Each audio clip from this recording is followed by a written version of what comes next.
మన ప్రభువైన రక్షకుడైన యేసుక్రీస్తు పరిశుద్ధ నామములో మీ అందరికీ శుభములు తెలియచేస్తున్నాను. మీరందరూ ప్రభు యొక్క కృపను బట్టి క్షేమంగా ఉన్నారని ఆశిస్తూ ఉన్నాను. ఈరోజు బలపరిచే వాక్యము లూకా సువార్త 5వ అధ్యాయము 3వ వచనము. ఆయన ఆ దోణిలో సీమోనుదైన ఒక దోణి ఎక్కి దరి నుండి కొంచెం త్రోయమని అతన్ని అడిగి కూర్చుండి దోణిలో నుండి జనసమూహములకు బోధించుచుండెను. సీమోను తన సహోదరుడైన ఆంద్రియా ద్వారా నడిపించబడిన వాడై ప్రభువైన యేసు వద్దకు వచ్చాడు. ప్రభు అతన్ని చూచి కేఫా అని పిలిచాడు. ఆ మాటకు రాయి అని అర్థము. కేఫా అన్నా పేతురు అన్నా ఒకటే, ఎందుకంటే ఈ రెండు మాటలు కూడా రాయి అనే అర్థాన్నే ఇస్తాయి కనుక. ఆ తరువాత ప్రభువైన యేసు సీమోని ఇంటికి వెళ్ళినట్లుగా లూకా సువార్తలో మనం జ్ఞాపకం చేసుకుంటున్నాం.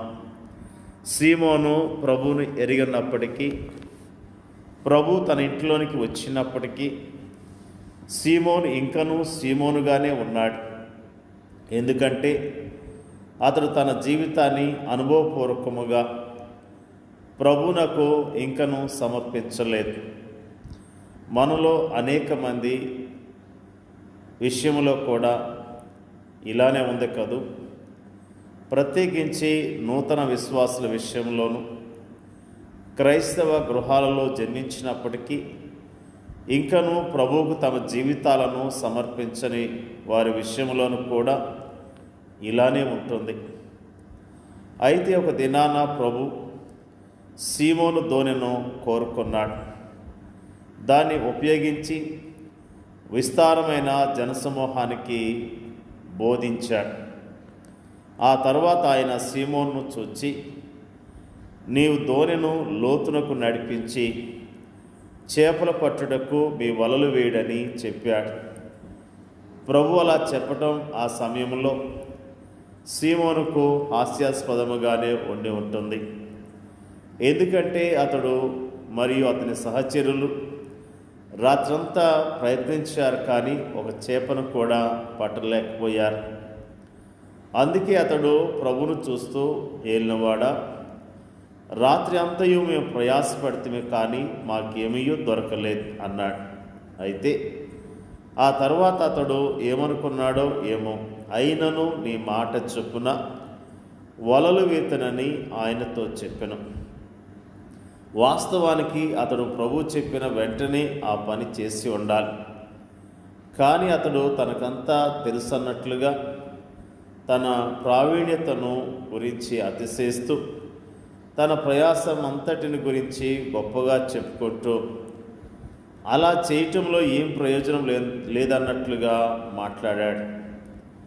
ఆ తర్వాత నువ్వు చెప్పావు కాబట్టి చేస్తున్నాను, కానీ ఏం ప్రయోజనం ఉండదన్నట్టు అపహాస్య ధోరణిలో మాట్లాడుతున్నాడు. అయినను అనే ఈ మాటను మనం జాగ్రత్తగా గమనించాలి. అతడు యజమానుడా అనే అర్థమిచ్చేలా ఏలువాడా అని ఒకవైపు మాట్లాడుతూనే మరోవైపు అయినను అని అతడు అంటున్నాడు. ఇక్కడ మనకు సంపూర్ణ విధేయత కనిపించట్లేదు, కానీ కొద్ది విధేయత మాత్రమే కనిపిస్తుంది. అయితే ఆ తర్వాత అతడు వలను నీళ్ళలోనికి వేయగానే వల పిగిలిపోయేంతగా విస్తారమైన చేపలు పడ్డాయి. ప్రభు మాట శక్తివంతమైన మాట, అది నెరవేర్పులోనికి వచ్చే మాట. ఆయన చేపలు పట్టుటకు మీ వలలు వేయడని చెప్పాడు, కానీ ఖాళీ వలలు పైకొచ్చుటకు వలలు వేయడని అనలేదు. చేపల పట్టుటకు అని ఆయన పలికిన మాట వారు ఊహించినంతగా కార్యరూపంలోనికి వచ్చింది. మన ప్రభు వాగ్దానాలు నెరవేర్చేవాడు. అయితే విశ్వాసంతో ఆయన వాగ్దానము హత్తుకునేందుకు బదులుగా మనము మన అవిశ్వాసంతో వాటిని కుదించి వేస్తూ ఉంటాం. అప్పుడు ఒక అద్భుతమైన విషయం జరిగింది. సీమోను పేతురు అది చూచి యేసు మోకాలు ఎదుట సాగిలపడి ప్రభువా, నన్ను విడిచిపోము, నేను పాపాత్మునని చెప్పెను. సీమోను కళ్ళు తెరవబడ్డాయి. యేసును ప్రభువుగాను రక్షకునిగాను పరిశుద్ధునిగాను గుర్తించాడు.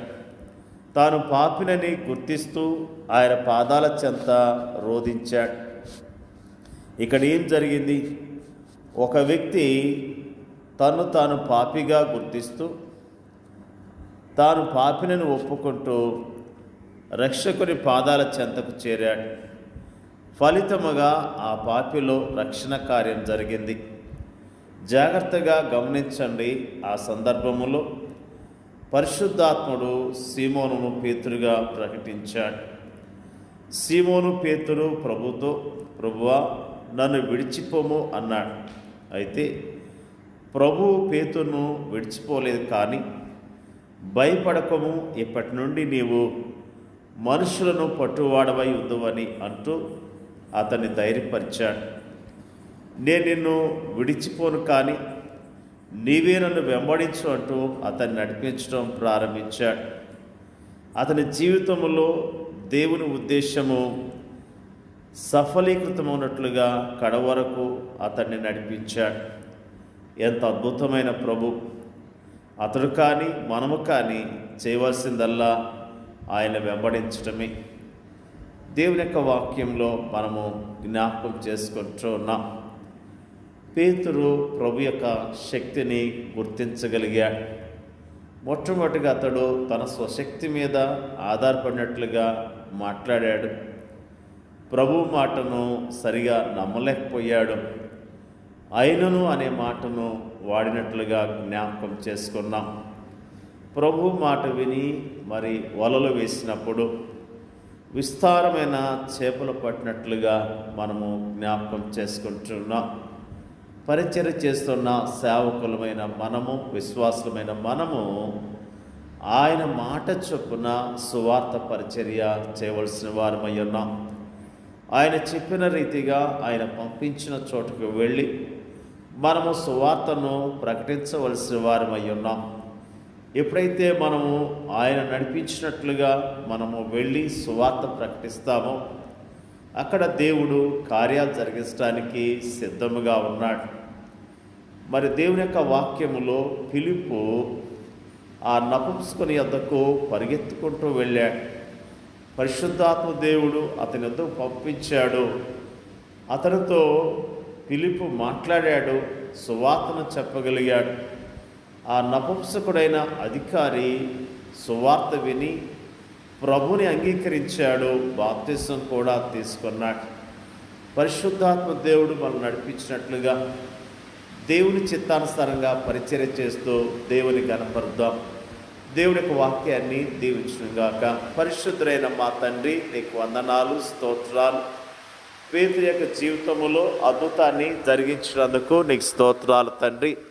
పేతురు జీవితంలో జరిగించిన కార్యాన్ని బట్టి వందనాలు తెలియజేస్తూ ఉన్నాం. ప్రభువా, నీ యొక్క శక్తిని చూడటానికి, నీ యొక్క గొప్పతనాన్ని తెలుసుకోవటానికి పేతురికి ఇచ్చిన అవకాశాన్ని బట్టి స్తోత్రాలు తెలియజేస్తూ ఉన్నాను. మరి ముఖ్యంగా పేతుర్ని అయ్యా మీరు జ్ఞాపకం చేసుకొని మీరు ఆశీర్వదించారు ప్రభువా. పరిచయలో వాడుకున్న విధానం బట్టి నీకు వందనాలు తెలియజేస్తూ ఉన్నాం. మా దేశాన్ని, మా దేశ ప్రజలను రక్షించండి, కాపాడండి ప్రభువా. మా దేశంలో నీ పరిచర్య చేస్తున్న సేవకులందరికీ కూడా నీ మాట విని నీ మాట చొప్పున పని చేయటానికి, నీ నామములో అనేకమైన ఆత్మలు సంపాదించడానికి మీరే సహాయం చేయండి అయ్యా. ప్రార్థన చేయించున్నాం. ఇచ్చిన ఈ సమయాన్ని బట్టి నీకు వందనాలు తెలియజేస్తున్నాం. వాక్యం ఇచ్చిన ప్రతి సహోదరుని సహోదరిని జ్ఞాపకం చేసుకోమని ప్రార్థన చేయించున్నాం. మా దేశంలో నీ పరిచర్య చేస్తున్న సేవకులను, వారి కుటుంబాలను జ్ఞాపకం చేసుకోండి.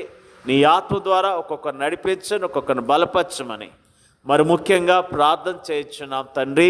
మరి ముఖ్యంగా అయ్యా నీ నామములో మాకు ఇచ్చిన ఈ సహవాసాన్ని బట్టి, నీ వాక్యాన్ని ధ్యానించడానికి ఇచ్చిన అవకాశాన్ని బట్టి నీకు వందనాలు. నీ నా మహిమార్థమై ఈ లోకంలో నీ కొరకు జీవించడానికి మీరే సహాయం చేయండి. మమ్మల్ని అధికంగా దీవించమని యేసుక్రీస్తు పరిశుద్ధ నామములో అడిగి వేడుకొంచున్నాం పరలోకమందున్న మా తండ్రి. ఆమేన్.